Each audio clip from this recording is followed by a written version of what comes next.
Today we're going to be talking about paid search. So this is search advertising, and the team will focus on Google AdWords, although the principles that they're going to talk about also go for the other search platforms. So Bing works in a very similar way, and Yahoo works in a similar way, and we quite often do run Bing advertising alongside Google AdWords. It can be very effective, although obviously it's a smaller number of people who use that search engine. In most countries, it can be very effective.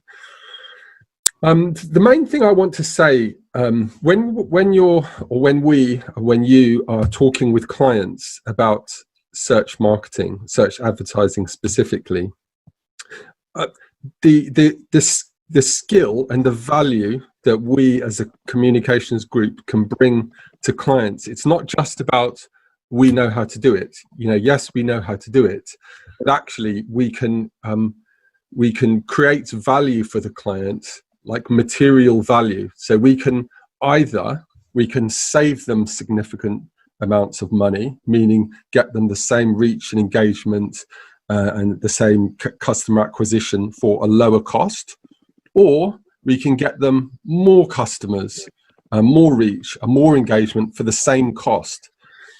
Now that's obviously you can say that if you've got the technical skill to be able to optimize a search campaign, but that needs to be married up with the creative skill so that you actually can formulate a strong creative hook with strong creative messaging that's underpinned by a strong creative campaign. What you're able to do with search advertising specifically is to create campaigns that are optimized technically and optimized creatively. And then what the team are going to talk you through today is how the algorithm will actually reward that superior creative and superior technical optimization. It rewards it with a lower relative cost per click than the competition. So it's not just about where do we rank in terms of positioning of the advertising placements. It's also the cost that's applied to our click. Now, when we go in and audit a client's, if they're already running an AdWords campaign, and many clients are these days, you can go in and audit and you can find opportunities where it's not technically optimized. And if you've got creative eyes, then you can look at better creative hooks.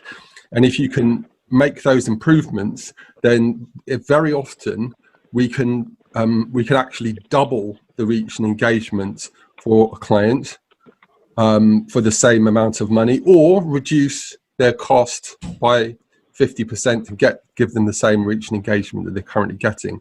So those sorts of orders of magnitude of improvement, like they're real, it can be larger and it can be smaller. It depends on the positioning of that client. Okay, so having given that short introduction, I hope that's helpful. I'm now going to hand over to Tamara and Samsam. Hi, everyone. Hi.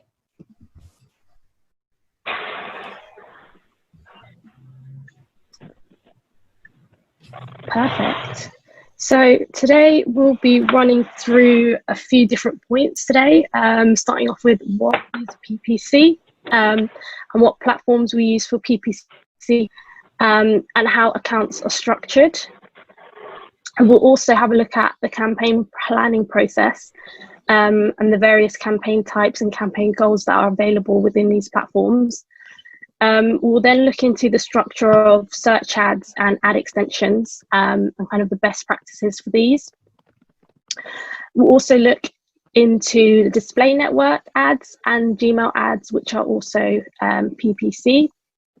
And we'll get into PPC keywords and then match types, as well as kind of how the Google auction works, and finally the campaign targeting options. So starting off with what is PPC. So PPC stands for pay per click, and this is a form of digital marketing where advertisers will pay when a user clicks on an ad and visits your site. So there are different types of PPC ads, including search ads, Gmail, and display. But the most common types is a paid search ad. These ads will appear on a search engine results page, typically kind of above the organic listings. So typically the PPC is really beneficial because of how dynamic it is and how quick it is to implement. You can set up a campaign ads in a few hours, and data is gathered in real time. So it's really quick and easy to kind of optimize based on the results you're getting, kind of helping you place your ads at the right time to the right user. So generally PPC works very well for all of our clients, and is kind of one of the top converting type of campaigns we run. So looking into the platforms we run PPC on, PPC can be run on Google Ads, which is the largest pay-per-click platform. It currently owns 71% of the search market share, so that's like a huge amount of the market share there. But you can also run PPC on Bing, which is now known as Microsoft Advertising. It works the same way as the ads on Google Ads, but the only difference is that the ads are being shown on the Microsoft and Yahoo networks rather than the Google networks. So kind of, although the Google ad network has the largest search market share, Bing also has quite a large audience, about 63 million searchers that aren't reached through Google Ads, which kind of means that you should kind of use both platforms together to ensure that you are maximizing your reach. And typically Bing has a lot lower CPCs, which kind of helps balance out your overall CPC across PPC.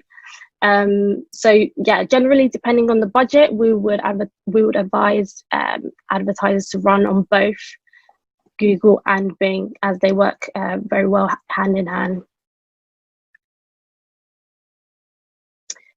So moving on to the account and campaign structure, your ad account will contain multiple campaigns, and these campaigns are split into multiple subcategories. The subcategories are known as ad groups. So you can have multiple ad groups within a campaign, and these ad groups should be grouped into similar themes. It's usually quite helpful to base your ad groups on the sections of a website. So say you have a website that sells women's shoes, you might have separate categories for high heels, boots, sandals, depending on what you sell, so as subsections of your site. So similarly, you want to group your ad groups how your site is set up, and will allow you to kind of group those keywords together. So within each ad group, you will have the keywords within them.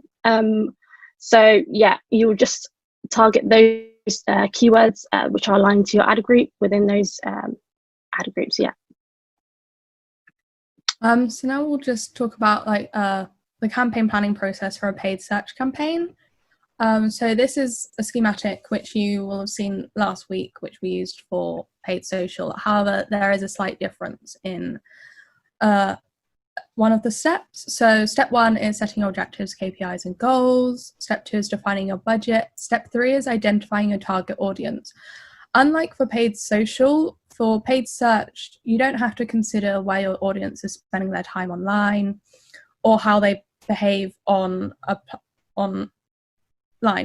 This is because you already know that they're going to be on Google or Bing, so you already know that they're on this platform. However, an important thing to think about when you're identifying your target audience for paid search is considering how they search online.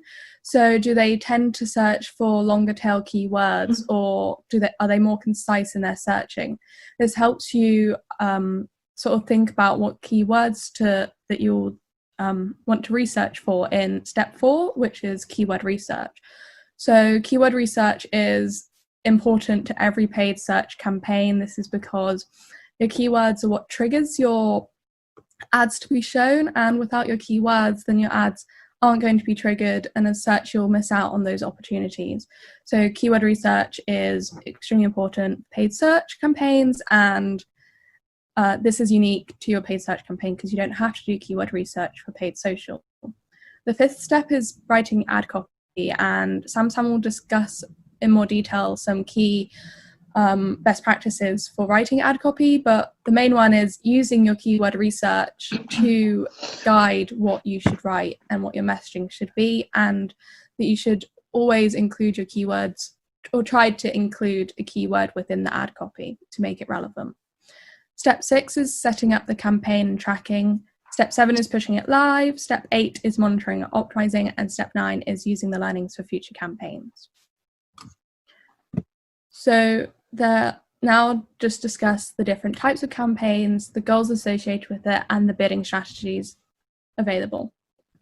So there are 5 types of campaigns available through the Google AdWords platform. The first one is the search network, and this is your typical text ads that you will see when you search for a keyword or phrase within the search engine. This search network is useful to reach customers who are already actively searching for your product or service because their intention is already there as they're using keywords that you're bidding on. You also have the display network, and this is the display network consists of over 1 million Google partner websites, which the list isn't disclosed by Google, but the fact that you are able to advertise across far more platforms than just the Google platform itself means that you're able to reach a large number of users. Through the display network, you run a variety of image sizes that are placed within ad spaces on these websites. And again, because it's a pay-per-click ad, you'll only pay when a user clicks on the image. The third type of campaign is the shopping campaign. This is mainly effective if you are an e-commerce website selling products online. This is because you're able to easily upload a product feed or catalogue of what products you want to sell from your website, and then you can advertise this on the Google Shopping section of the Google search platform. Additionally, sometimes your Google Shopping ad may be shown in the normal Google search engine, but that's not always the case, and you don't get to decide if you appear there or not.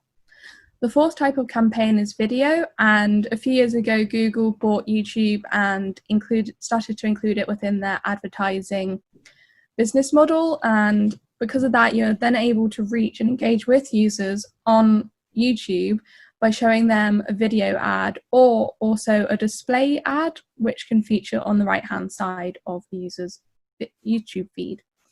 The last type of campaign is an app campaign, and this is effective if you have an app that you want to drive the installs of or in-app engagement, so that's sign-ups or in-app purchases. So yeah, that's the last type of app campaign. And associated with these campaigns are 6 goals, and as you can see, the 6 goals are exactly what is available for a paid social campaign. And because of this, we would always recommend running a paid search campaign, whether that's display, PPC, YouTube, or Gmail, alongside any paid social, depending on your budget. This just allows you to capture those leads that come from paid social, and also to touch on multiple touch points of a user's purchasing journey, because not everyone has a simple journey and converts straight away. So the first campaign goal is sales, and this is effective if you want to drive and increase the number of sales or conversions that occur online on your website, in an app, or in store. The second type of campaign goal is leads, and this is used if you want to increase the number of qualified leads that you're getting and to encourage users to either sign up to a newsletter, a weekly email, or to part with their contact information so that you can then later on use that information to convert them into a customer.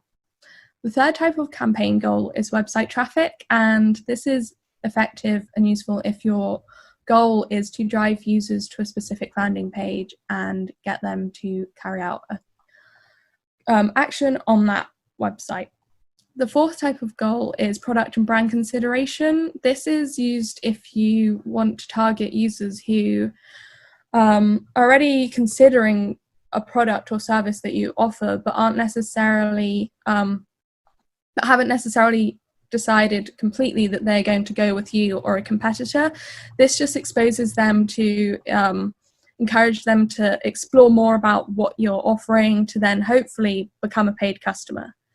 The fifth type of campaign goal is brand awareness and reach. This is ultimately to increase your brand recognition, both on the Google platform and to help, which also aids with brand recognition on social and paid social. You also are able to increase your reach because you'll have that visibility on Google and Bing. And the last type of campaign goal, which is only available for the app campaign type, is app promotion. And this is just promoting your app for downloads or in-app engagement. And the ease of app promotion is that it's associated with the Google App Store, so it already pulls in that information, and yeah, users will then be taken through to the App Store and can download the app from there.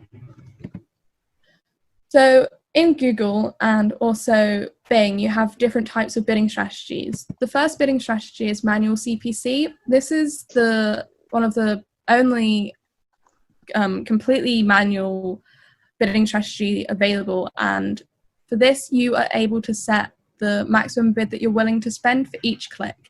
So you can set this at a campaign level and have each click to be whatever you want your cost per click to be, or you can set it at keyword level. So if you set it at the keyword level, you're individually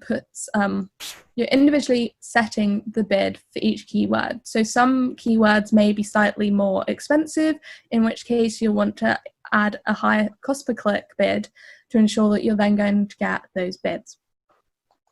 The second type of bidding strategy is enhanced cost per click. This is similar to manual CPC in that you set your bid.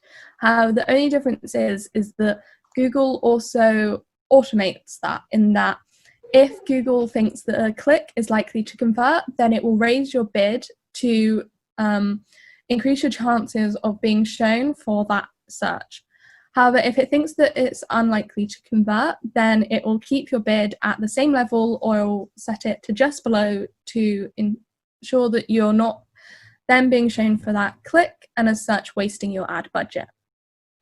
The third bidding strategy is maximize clicks, and this is a fully automated bidding strategy by Google in which it works out a bid and it automates it to get the most clicks within your daily budget.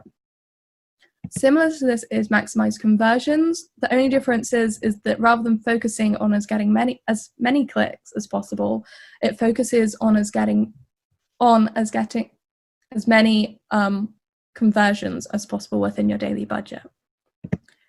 You also have target cost acquisition, and again, this is an automated bidding strategy in which Google will use learnings from the campaign to set a target CPA.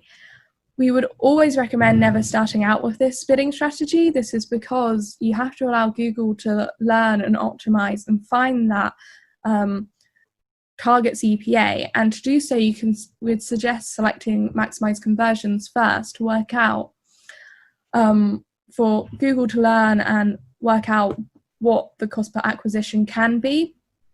And then if you want to select target CPA, you can specify this and change your bidding strategy after the campaign has been running for a few days or a few weeks, depending on how long the campaign is running for.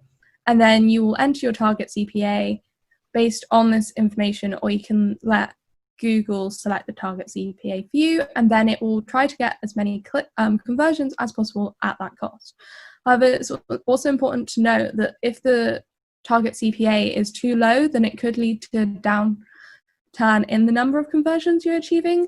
This is just because if your target CPA is too low and the actual conversion is higher than that, then you won't be eligible to be shown for that click, and as such won't get that conversion. So that's just something to bear in mind. And the last type of bidding strategy is target return on ad spend. So this is also an automated bidding strategy, and you are able to set your target return on ad spend, and this will be a percentage, and then Google AdWords will use that target return on ad spend to get as many conversions as possible whilst meeting that target. So if it thinks that it's going to reach that target and to get as many conversions, then it will do so. However, if the number of conversions means that you'll go over your target, then it won't enter you in for that bid. These are also just some key campaign optimizations based on the bidding strategies and the campaign account structure. So the first one is pausing and adding keywords to your campaign. So once you've set live the campaign, it's always important to consistently check on it. Again, this is how often is dependent on how long the campaign is running for, but we would suggest once a week just to make sure that nothing is going wrong, and to make sure that you catch things that have gone wrong earlier than you would normally. So because, as Sam said, you get instant real-time results, you're able to see a search terms report, and this search terms report is a list of phrases and keywords that have triggered your ad to have shown, which you aren't targeting for. So through this search terms report, you can identify keywords that you may have missed that are irrelevant to your campaign, that you didn't think about at the start to add to your negative keywords list. From this, you can then add those irrelevant keywords to a negative keywords list, and they then won't be shown for that keyword again. Alternatively, you may find a keyword or phrase that you weren't originally bidding on but is relevant, and you'd like to ensure that you are showing up for those keywords in the future, and as such you're able to add those keywords to your keywords list. Additionally, from your starting point with your keywords that you added in the first place, you can also pause keywords. So it's important to see the keywords that you are already bidding on, because some keywords may be spending too quickly, perhaps because they're too broad and you didn't realize that they were too broad at the start of the campaign, and as such you'll want to pause those keywords because you'd like the other keywords that are more relevant and more targeted to bring in a more targeted user. So you'll want to pause those broad keywords. You should also rotate your ad copy. We'd always recommend having at least 3 ad variations within your ad groups. This is just to allow for Google to learn and optimize against different ad messaging, because you're not always going to know what ad messaging resonates best and converts best with the user. From here, you should check your ad copy and look at the click-through rate and the conversion rate, and identify which ones are underperforming and which ones are performing best. For the ad that is underperforming by having a lower click-through rate and a lower conversion rate, you'll likely want to pause that ad and then create another one to replace it using aspects of the messaging from the best performing ones. Unfortunately, Google doesn't tell you what part of the ads are best performing. However, you can just trial the different aspects and then see if that leads to a positive click-through rate and conversion rate for this new ad that you've created. You can also look at the ad schedule of your ad, so you're able to look at the day of the week and the hour in the day of when your ads are running, and what day and what hour is performing best in terms of impressions, clicks, click-through rates, CPC, conversion rate, and the number of conversions that have occurred on those days and hours. From here, you'll find that some days are outperforming others, in which case you can add what is known as a bid modifier. So a bid modifier can be an increase or a decrease in the bid that you're willing to pay. So based on your bid that you have set, you can then add, say, for example, a 10% bid modifier increase on a Monday. And on a Monday, if you're eligible to be shown for that click, then Google will increase your bid by 10% to increase your chances of getting that user to land on your landing page and convert.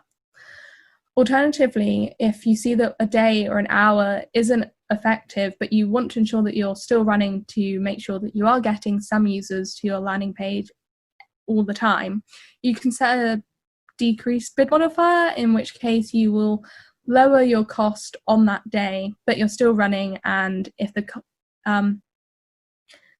so you're still running, but you're just paying at a lower cost than you would like to. You can also look at the device analysis. So Google tells you, and so does Bing, it tells you whether or not the clicks are coming from a desktop, a mobile device, a tablet, and a TV. So from here, you'll see where your traffic is coming from and what device is performing best. Often you'll find that the mobile device is performing better than the other devices. This is just because of the ease of being able to search on a mobile device, and because everyone's on it on the way to work, after work, at home. And again, you can also increase and decrease your bids for a mobile device. Moving on to search ads and ad copy. So on Google and Bing, we have expanded text ads, which are made up of different aspects. Starting off with the headlines, these are the most prominent part of the ad copy, and people are most likely to notice your headline text. You can have up to 3 headlines. I know here we have only 2. Sometimes Google and Bing can cut off the 3rd headline. So it's quite important to have the important text within your headline 1 and headline 2. It's quite important to consider the words that you are bidding on, and try to have those terms within your headlines. And you can have up to 30 characters on each headline. Promote your then we have the display URL, usually in green, and this just shows your website address. So this is made up of your website domain, but you can also have the optional path fields. So here we've got coffee-table, so you can basically change that according to your ad copy and your ad group. So this ad copy is promoting coffee tables, so they have just aligned their path fields to that. Then we have descriptions. So here you would use the description fields to kind of highlight a little bit more details about your product and service. So it's quite good to have your call to action within the description. So this is whatever action you like your customers to make once they land in your store. So here they've got shop 1,000 plus new arrivals. If you kind of offer a service, you might want to add something different, such as get an instant quote or see pricing, dependent on what your landing page is. So you can have up to 2 description lines of 90 characters each. And then we've got everything below the description is called extensions. So we've got site link extensions, location extensions, call extensions, and structured snippets. These are optional, but they help expand your ad with additional information, and they give people more reasons to click through. And they also increase the size of your ad on the search engine results page, which makes your ad more prominent on the listings and makes people more likely to click through to your ad. We'll speak through ad extensions later on, but generally it is recommended to have as many of the ad extensions as possible. And in terms of ads, as Tamara mentioned, would recommend to have at least 3 ads with kind of different messaging in rotation to kind of figure out what works best, and then kind of adjust from there. So ad copy best practices. The first one is highlighting your USP. It's important to highlight what sets you apart from your competitors, and why someone should click through to your landing page.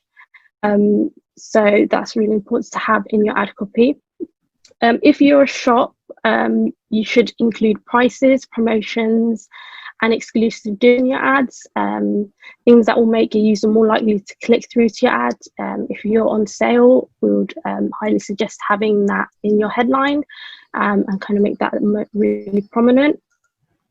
You will need to include the keywords within your ad copy. as Samara mentioned earlier as well, this makes your ad highly relevant to the search the user carried out, which makes the user more likely to click through. It is also important that you ensure title, casting, and grammar. So the ad is representing your business, and therefore you need to ensure that there's no bad grammar, which might make you look unreliable, untrustworthy. As for title casting, this just means your principal words start with a capital letter, but all the articles such as an, a, and the are all without capital letters. Title casting generally leads to higher click-through rates than sentence casting, so that's something that we generally do across the board. You should also include strong call to actions such as book now, sign up, shop now, depending on what action you want users to do once they land on your site. And this kind of helps users understand what they need to do once they land on your landing page. You should also address your audience to make it more personal, and kind of make the ad more personal to the user. Your ad should also match the content on your landing page. Similar to the keywords, you kind of want to make sure the ad is as relevant as possible to the landing page. So, for example, if the ad is promoting coffee tables, you want to ensure that the landing page is about coffee tables. And this will also help your ad rank and quality score, which we'll be discussing later on. Finally, it is important that you utilize your space. For PPC, you're limited in character limits, so you need to ensure that you mention all the important details within that. But you can use the extensions, as we've seen in the previous slide, to include additional details or additional landing pages, etc. So getting into the ad extensions. So there's a few different ad extensions in both Google and Bing. These can be set at account level. So this just means that if you set your extensions at account level, they will appear across all ads. Or you can set these at campaign level, which you can make them more specific to your campaign. So ad extensions, they give your ads more prominence and greater visibility on search results. So it's recommended to add as many ad extensions as possible, as they lead to a higher click-through rate and better campaign performance. So starting off with site links, these are extensions which take people to additional pages on your site. So for example, we've got the apply page and about us page. So when someone views your ad, they might want to go to those pages in which they would click through onto the link. The links are also charged at a CPC. So if a user clicks through here, this is also charged at a cost per click. We've got location extensions, which can help people find your locations by showing your address on a map, which allows people to click on this extension and then get further details about your location. This is quite good if you are have this actual brick and mortar store, which a user can click through and kind of get directions to. We've got the call extensions. This is a phone number which users can click to and call your business directly. This isn't it isn't a conversion, but a customer kind of still carries out an action from your ad. So it isn't carried out as a conversion, but it's an additional piece of information which users can use. And generally, these ad extensions, they help use the user journey and experience, particularly if users want to get a bit of information, which they don't have to kind of dig through your site and find out. So we've got additional ad extensions here. We've got the structure snippets, which allow your ads to highlight specific aspects of your product or services. These ad extensions provide additional context about your products and services, which users can kind of understand before they click through to your site. So these structure snippets aren't clickable, but they kind of appear as additional line of text underneath your description line. And then finally, we've got the call out extensions, which are kind of similar to structure snippets. They allow you to promote unique offers to your shoppers. So in this example, we've got, this is the university example, but it kind of highlights the USPs as well here, and kind of increases prominence and kind of creates user trust.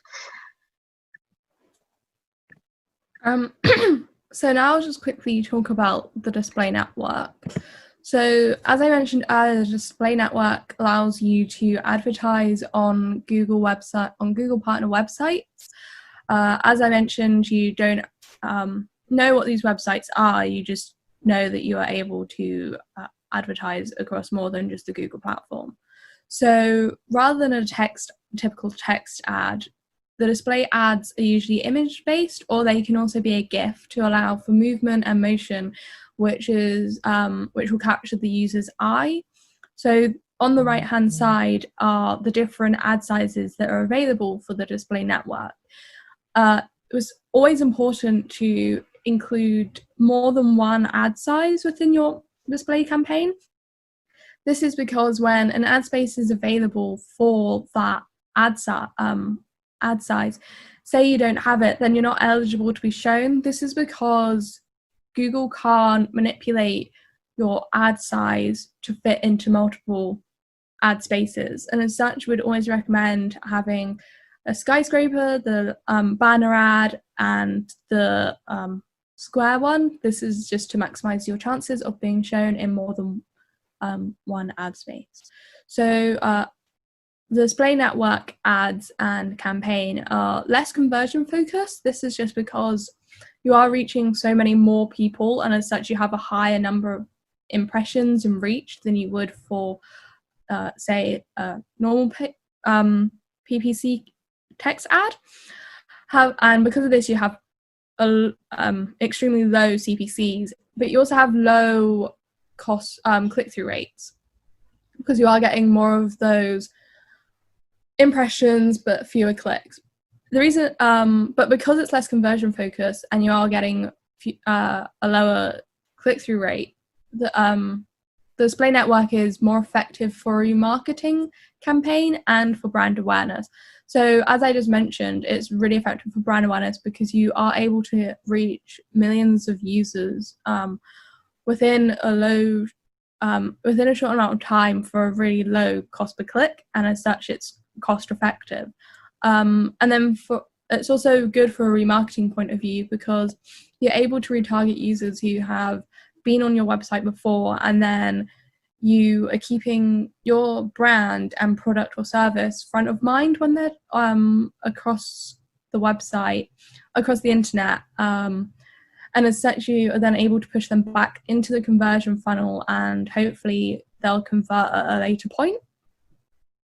You can also target the display network by placements, topics, keywords, and audiences. However, which we'll go on to later on in a bit more detail. But when you're using the placements targeting option for the display network, you get less targeted traffic, because this is just placements on different websites.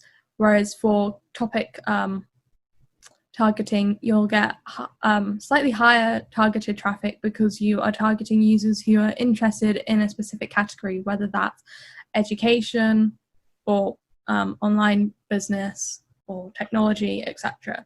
So with placements, you can reach a large number of users, but the traffic isn't necessarily your target audience. But yeah, that's just something to bear in mind. That's mainly for brand awareness, because for remarketing display campaigns, you would select a remarketing audience rather than placements. So now I'll quickly just talk about the Gmail ad format available through the Google platform. So this is a normal PPC ad. It's just not what you'd see in a search engine, but you're still paying just for those clicks. So available through Gmail advertising, you have effective remarketing opportunities, and it's also good for brand awareness and website traffic. So you're able to target users through live event information, in-market audiences, topics, interests, and keywords. So this is all data that Google has gathered from users from information that they filled out when they've created their Gmail account or their YouTube account, or from their search history. So we'll talk about these targeting options in more detail in a few slides. But it's interesting to note that the keyword targeting for Gmail ads is that you can target users who have searched for that keyword previously in Google, or you can target by the keywords that are present within their inbox. So Google has this ability to scan their inbox and identify if that keyword has already been mentioned and will place your ad in their inbox. Because of this effective targeting, you get positive quality traffic from Gmail because the audience is already at that point. They've already searched for the product service, and then they're likely to convert. And as I mentioned, it's also good for remarketing. This just allows you to, again, target users who have already been on your website and they didn't convert. So you're then able to push them back into the conversion funnel. And it's really important to run not just a paid search campaign or just a paid social campaign, but to have multiple channels running. This just allows you to touch on the multiple touch points of a user. And as I mentioned, you're only charged once for the click that expands your ad in the first place. The only downside is that you have to use Gmail because it's through the Google platform. So you aren't able to target other emails such as Hotmail or Hotmail or Yahoo.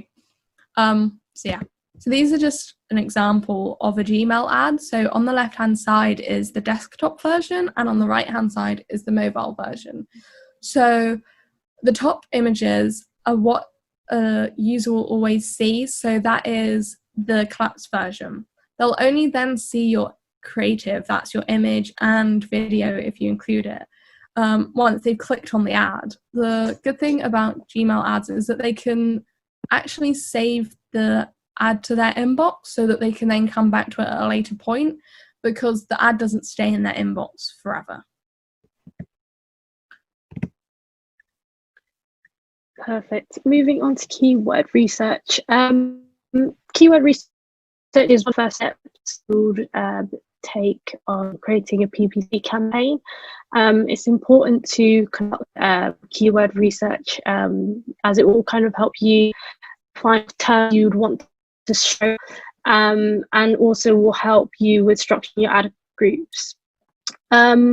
It's important to also look at the search volumes of the keywords that you can bid on and estimated cost per click, as well as competition, so you have an idea of kind of what you expect to pay for these terms, and from this you can make a decision of whether you want to run these or whether kind of what you'd expect the cost per click for these terms to be.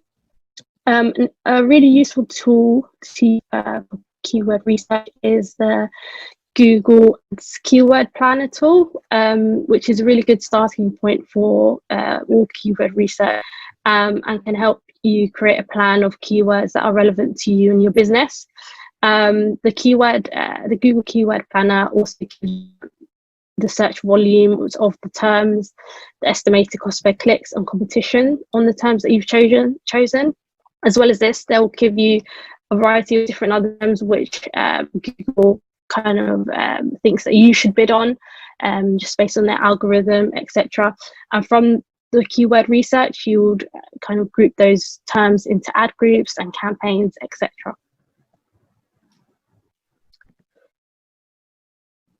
So there are 5 different keyword match types which are used on both Google and Bing. starting with exact match.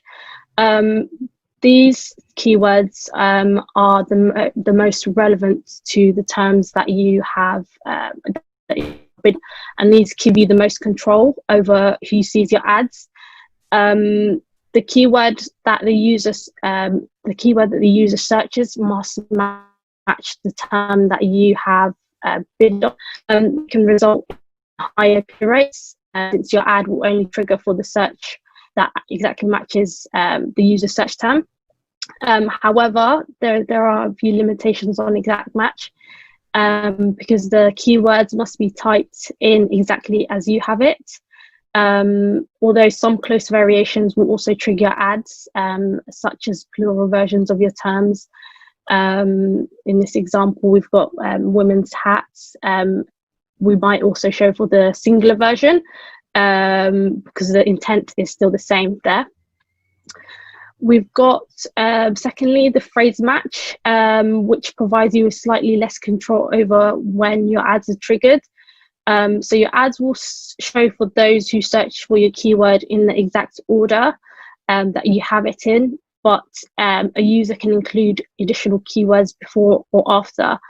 So here we've got women's hats, but the user can type in terms before women's and also after hats, and our ad will still appear for that search. We have, thirdly, broad match modified keywords, and these are the keywords with the plus sign in front. So these are matched for any terms that include women's hats. So women's hats can also appear in any order. So unlike phrase match, where it has to be in that order, these can appear in the opposite order and with additional keywords before or after. Broad match modified is good for increasing your kind of impressions, because you're available to appear for a large range of terms and a large range of terms in different orders. So this can help increase your impressions, clicks, and conversions.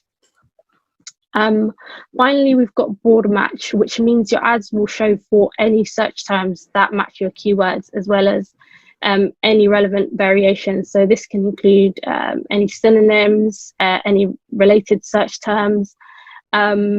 It can help you attract more visitors to your site, but the limitation here is you can't control what search term triggers your ad to show, as it is really broad here.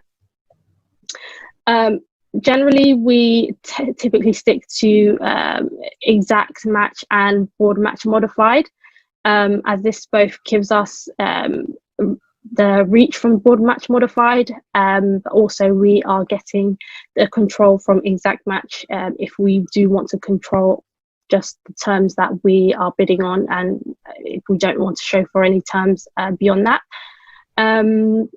Broad match modified typically has lower CPCs because of the less control there, and exact match typically have higher CPCs due to how specific the terms are.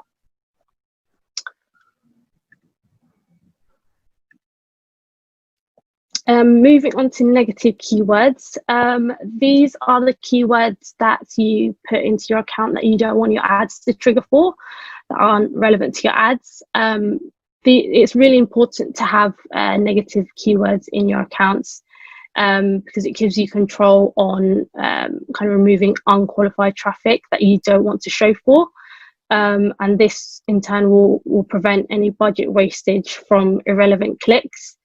For example, if you're selling high-end products, you should add bargain and cheap related terms that aren't aligned to your business or products as negatives, and this will also kind of help you reach the most appropriate prospects for your business.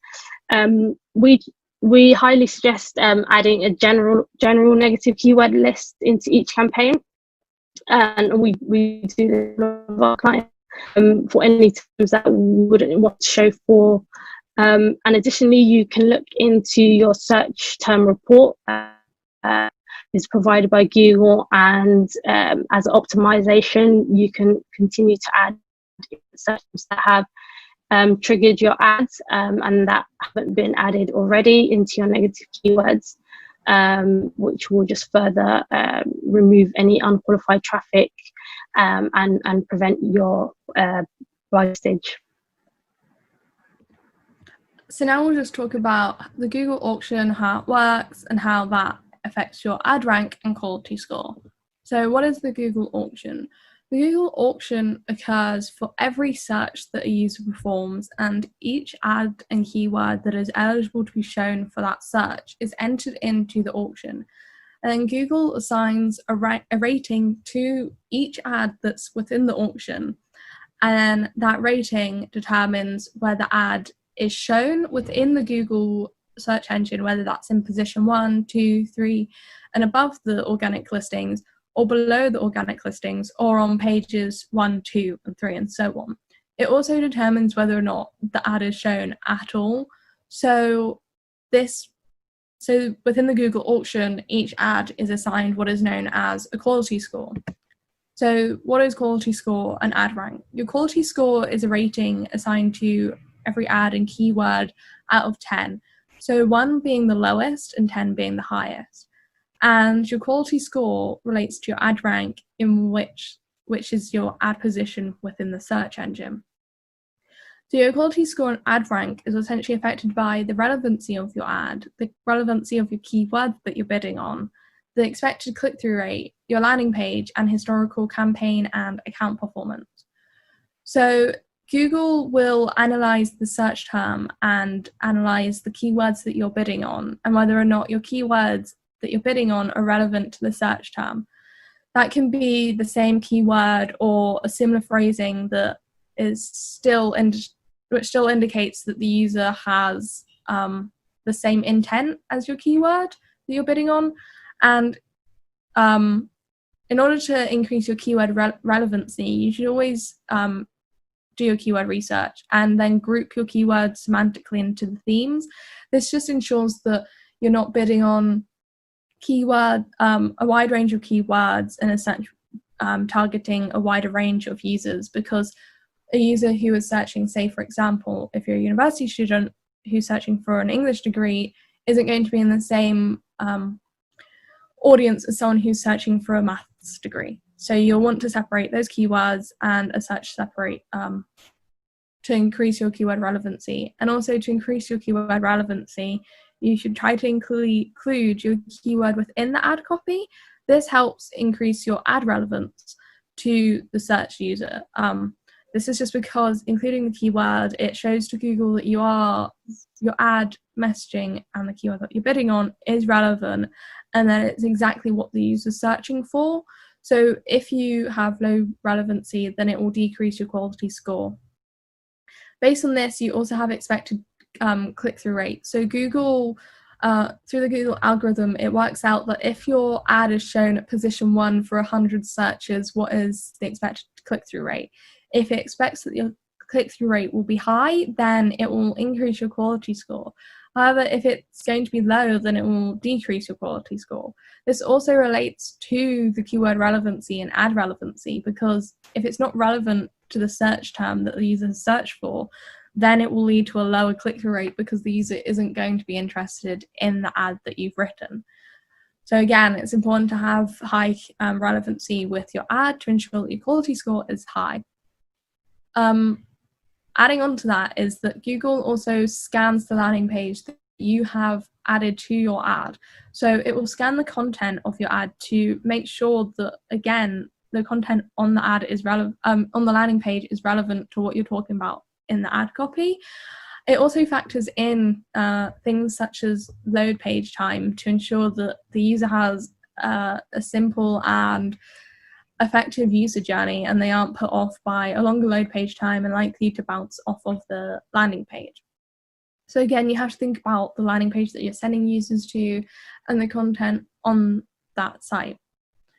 Additionally, your historical campaign and account performance also plays a role. So Google will also factor in whether or not you typically have a lower quality score. So if your previous campaigns and overall account has a low quality score, then it's likely that you'll get a low quality score for your future campaigns. This is why it's important that you monitor and optimize your campaign throughout the campaign duration to ensure that your quality score remains high and that your ads and keywords are also higher than what you should want, just to ensure that for future campaigns that they're not negatively impacted by this quality score. The quality score that you are assigned will, like I mentioned, impact your ad rank, which in turn determines what you'll actually pay for a cost per click.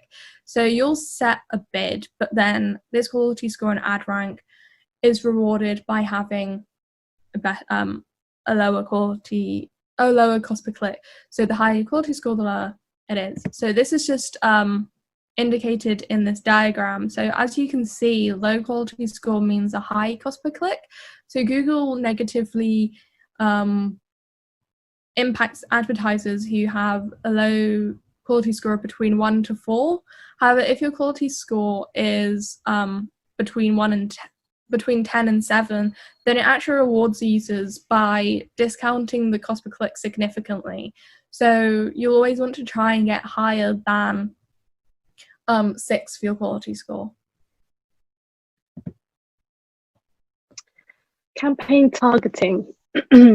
So on PPC, you can add audience targeting to ad groups and campaigns to reach people based on who they are, kind of what their interests are, their habits, and what they're actively researching or how they've interacted with your business in the past.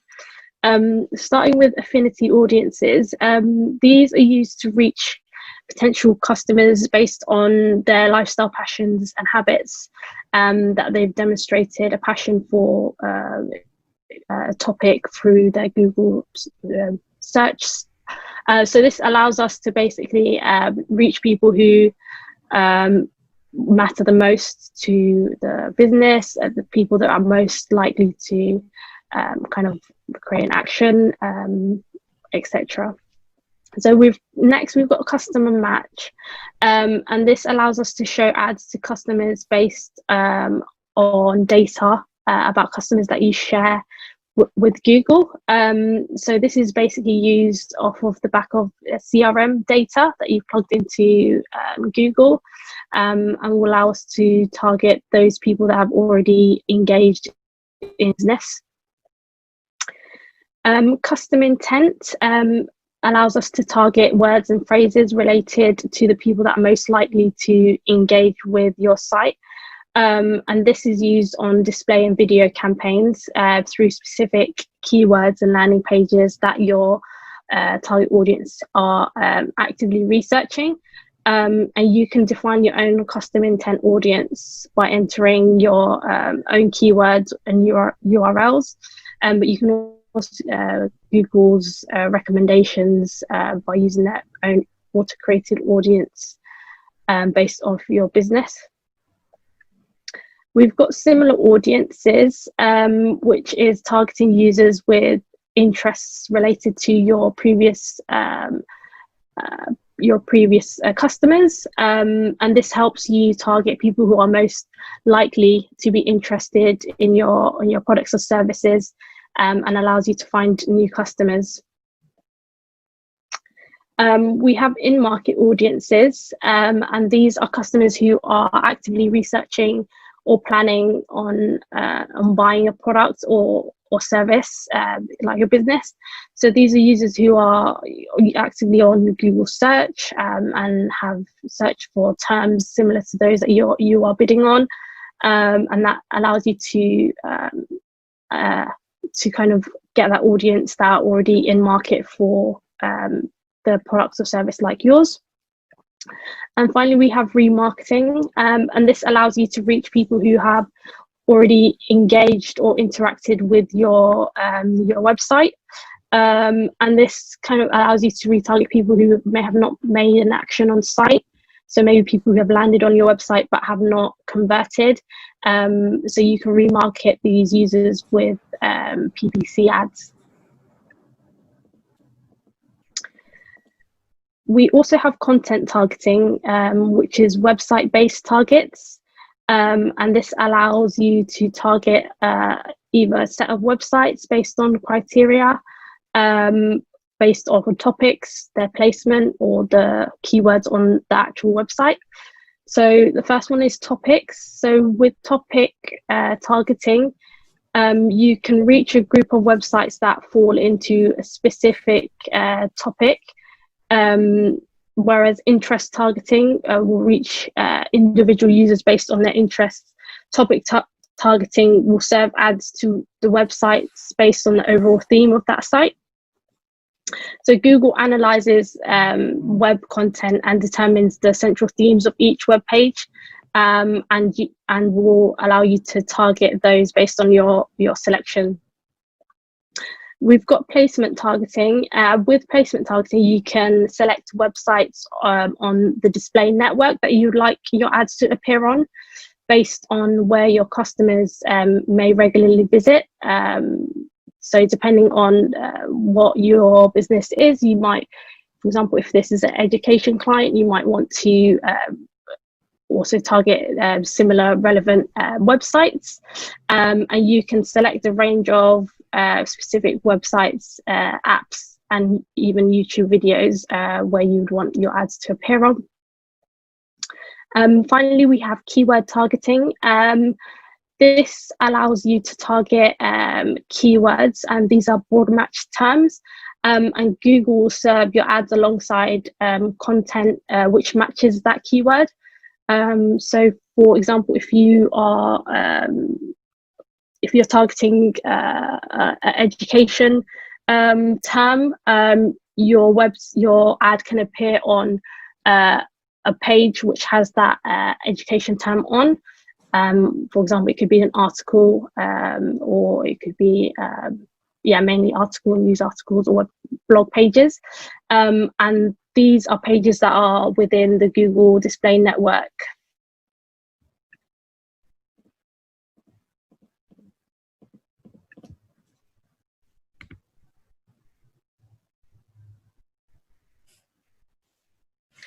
We also, sorry, that was on me. We also have demographic and life event targeting. So demographics are the basic, the age and gender targeting. We also have household income. This is only available for the US targeting at the moment, but I think that's due to come out in due time across globally. We also have parental status, so you can target users that are parents or who are not parents. We also have life event targeting. You can target really important milestones in people's lives, such as users that are moving, job change, or marriage, etc. This can be useful for businesses which are kind of aligned to certain milestones in people's lives. For example, moving. A furniture company might want to target that sort of life event as it's highly relevant. And there's also the life event targeting also bases on the user's browsing habits and matches it to their existing data. You also have device targeting, so you're able to target by TV, desktop, laptop, tablets, and mobiles. So you can select this at the start of your campaign, but usually we would leave it for all devices to let Google optimize based on the information it gets from users who click on your ad. And then from there, we will analyze the devices that are generating the results. Like I mentioned earlier, you can then analyze this and set bid modifiers. And just to reiterate, mobiles always often have higher clicks, a higher CTR, and higher conversion rate than desktops, just because of the nature and ease of searching on these devices. You can then decide to turn off a device that isn't performing, or if you don't want to be shown there, or alternatively you can leave them all on, or you can have a few of them or a couple of them on, or just one of them on. So at the end of the day, it's up to you, but we'd always recommend leaving mobiles and desktop on, just because users will also carry out searches on their computer and laptop at a later point. They may have seen the ad on their mobile device, but then decide to search for you later on a desktop if they want to get some more information about you and to explore your website in more detail. You can also target by location and language. So through Google and Bing, you can target either one language, multiple languages, or all languages. It's always important to advertise in the language that your ad copy is in. This is just to ensure that the user understands and knows what your ad messaging is talking about. This just prevents you from wasting your budget, because if you target in a language that your ad copy isn't in, and you're not necessarily sure that the users within that location will be able to understand your messaging, then you would want to ensure that you aren't wasting clicks by having those language as targets. It's also important to note that Google Ads doesn't translate any of your keywords or ad copy into the other languages that you're targeting. So if you do want to target other languages and want to ensure that that audience who does speak that language understands your messaging, then we would recommend running the ad copy within the for the different languages, just to make sure that the user does understand it and to ensure that they then convert properly. You can also target by location. So for location targeting, you have the option of postcodes, regions, cities, countries, or a radius around locations. So you're able to target either a whole country or a really small location around a specific area. You can also exclude locations if you don't want to be shown for those areas, to ensure that you then aren't being shown and waste your budget from clicks in those areas. This is particularly useful if, say, for example, you have a limited budget and you want to get a high quality lead, so you'll then want to target high quality areas, in which case you'll likely want to turn off areas where you know that you aren't going to get those leads. So for example, China, India, Bangladesh, those countries, they tend to have a lot of users who is what is known as being click happy. So they tend to just click ads but not convert, and they click a lot of ads. So then that just wastes your budget. So to prevent that from happening, you want to exclude those areas if those aren't your target areas. So yeah, it's also important to think about where you're based. So if you're online and you're exclusively online, then you can target multiple locations. However, if you only have physical stores within certain locations, then there's no point in having your ads being shown to locations that you aren't in, because there's no use for those users to see those ads because they can't get to them. For location targeting, so you can target from that, you can target users who are based in your location, or users who are interested in your location, or users who are searching in your location. So we'd always opt for people who are based in your location. This is just because obviously you have the likes of VPNs, and users can change where they're searching from, so they aren't necessarily within the location that you want, which in turn could mean that you're reaching the wrong people. So that's why we'd always opt for people based in your location, because you know that they are definitely there and they're not somewhere else. You also have ad scheduling, and like I mentioned earlier, you can look at the day of the week and the hour of the day. So you can either leave your campaign to run for 24/7 all throughout the week. Alternatively, you can select certain hours, say on certain days. Say if you are a physical location or you have set office hours, you'll likely want to set your ad schedule to be those office hours. This is just so that you then aren't missing out on leads that do come in after the office has closed or your store has closed, because if no one's there to answer or pick up calls or respond to emails that may come through any PPC campaign, then that could lead to them actually not converting, and as such you'll miss out on those users. Alternatively, you can leave it running for the whole day and for the whole week, and then just add bid modifiers to the best performing days, just to ensure that you are then increasing your chances, as I mentioned earlier, of those clicks on those best performing days, and then have a decreased bid modifier for days that aren't performing but you still want to be